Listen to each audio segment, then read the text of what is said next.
बिस्मिल्लाहिर्रहमानिर्रहीम। आज से हम एक नया सिलसिला शुरू करने जा रहे हैं। वो इस तरह से है कि हम किसी ना किसी क्लास का जो है वो डेली 1 क्वेश्चन सॉल्व किया करेंगे। सबसे पहले जो आज हम क्वेश्चन सॉल्व करने जा रहे हैं वो है 11th क्लास का एक्सरसाइज 1.3 क्वेश्चन नंबर 7 का पार्ट 2। इसमें जो है वो कहा गया है कि सिंप्लीफाई करें। सिंप्लीफाई करने के लिए जो हमें क्वेश्चन दिया गया वो इस तरह से है कि -1/2 -√3/2 आयोटा, और इसमें जो होल पावर है वो 3 दी है, यानी क्यूब दिया गया है। तो सबसे पहले हमने ये करना है अपनी आसानी के लिए कि हम इस सारी वैल्यू में से एलसीएम लेंगे, जो कि एलसीएम आ जाएगा हमारे पास 2। ये वैल्यू जो हमारे पास आ जाएगी -1 -√3 आयोटा, और सारी वैल्यू का क्यूब आ जाएगा। अच्छा, इसके बाद जो सेकंड स्टेप है उसमें हम ये करेंगे कि इस वाली वैल्यू में से जो न्यूमरेटर है इसमें से -1 को कॉमन ले लेंगे। अच्छा, जब -1 को कॉमन लेंगे तो हमारे पास रह जाएगा अंदर 1 प्लस √3 आयोटा। इसका क्यूब हम अलग से लिख देते हैं, और ये जो वैल्यू हमने कॉमन ली है डेफिनेटली इसका भी क्यूब आएगा ओवर 2 क्यूब, यानी इस वैल्यू का भी क्यूब आ जाएगा।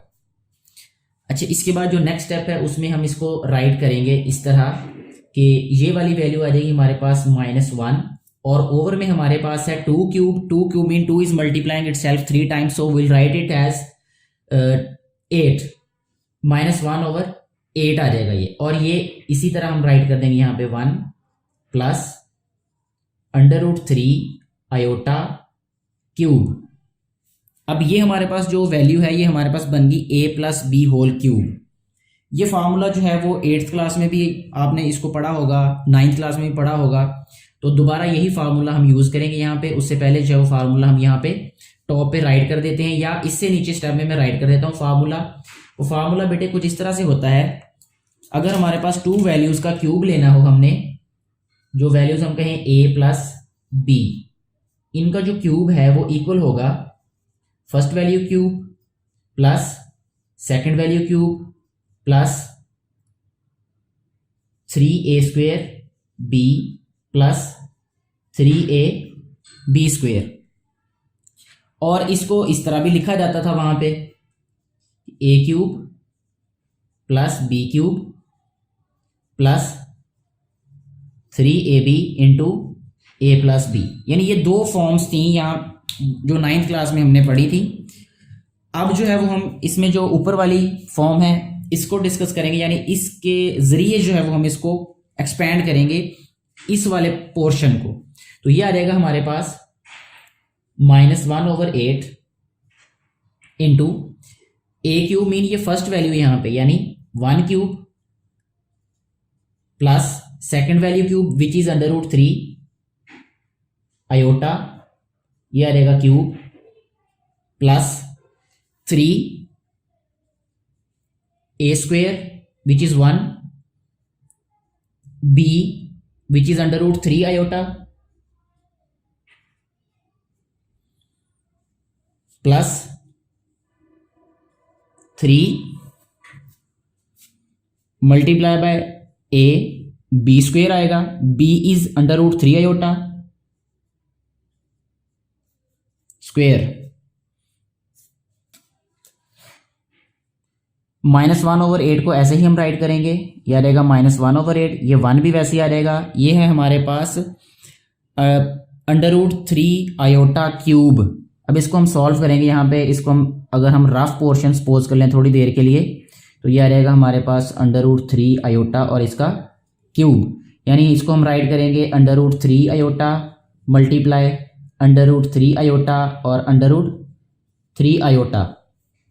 अच्छा, अब देखिए हम ये और ये मल्टीप्लाई होके क्या हो जाएंगे 3 आयोटा, आयोटा से मल्टीप्लाई होके आयोटा स्क्वायर हो जाएगा, और ये हमारे पास रह जाएगा √3 आयोटा। आयोटा स्क्वायर -1 होता है, तो इट मीन्स ये आ जाएगा -3 टाइम्स √3 आयोटा, यानी इसको अगर हम सिंप्लीफाई करें √3 आयोटा क्यूब को, तो हमारे पास ये आ जाएगा -3 टाइम्स √3 आयोटा। तो इसको अभी हम राइट कर देते हैं यहाँ पे इस सारी वैल्यू को, यह रहेगा -3 अंडर रूट 3 आयोटा। अच्छा, इसके बाद अब ये प्लस वाली वैल्यू है +3, इसको हम अभी रेज करते हैं क्योंकि इसकी ज़रूरत नहीं है अब। अच्छा, अब सॉल्व करेंगे इस वाले पोर्शन को। ये आ जाएगा हमारे पास +3, ये 1 का स्क्वायर 1 ही होगा, तो ये आ जाएगा 3 टाइम्स, ये भी √3 आयोटा है, तो इसको हम राइट करेंगे √3 आयोटा, और ये भी आ जाएगा प्लस, ये है हमारे पास 3 1s are 3, और ये स्क्वायर वैल्यू है, इसको हम ऐसे लिखेंगे 3, और अंडर स्क्वायर कैंसिल हो जाएंगे, यहाँ 3 रह जाएगा, आयोटा का स्क्वायर हो जाएगा ये, तो आयोटा स्क्वायर इसको लिखेंगे। आयोटा स्क्वायर की बजाय भी अगर हम इसको -1 लिखें तो वो ज़्यादा बेहतर रहेगा। यहाँ पे हम राइट करेंगे -1। अच्छा जी, इसके बाद नेक्स्ट स्टेप में इसको राइट किया हमने -1/8 इंटू, ये आ गया हमारे पास अभी, ये देखें, ये है हमारे पास +3 टाइम्स √3 आयोटा, ये -3 टाइम्स √3 आयोटा, ये दोनों को कैंसिल करते हैं अभी। अच्छा, इसके बाद ये रह जाएगा जी हमारे पास 1, और प्लस ये प्लस और माइनस ये हो जाएंगे -3 3s are 9, इसको हम राइट करेंगे -9। तो इसके बाद नेक्स्ट स्टेप में इसको राइट करेंगे हम -1/8 इंटू 1 - 9 क्या हो जाएगा हमारे पास -8। अच्छा, ये माइनस और ये माइनस प्लस हो गया, 8 से कैंसिल हो गया, तो आंसर हमारे पास क्या आ गया, अब हमारे पास ये आ जाएगा 1। तो 1 जो है इस क्वेश्चन का आंसर होगा।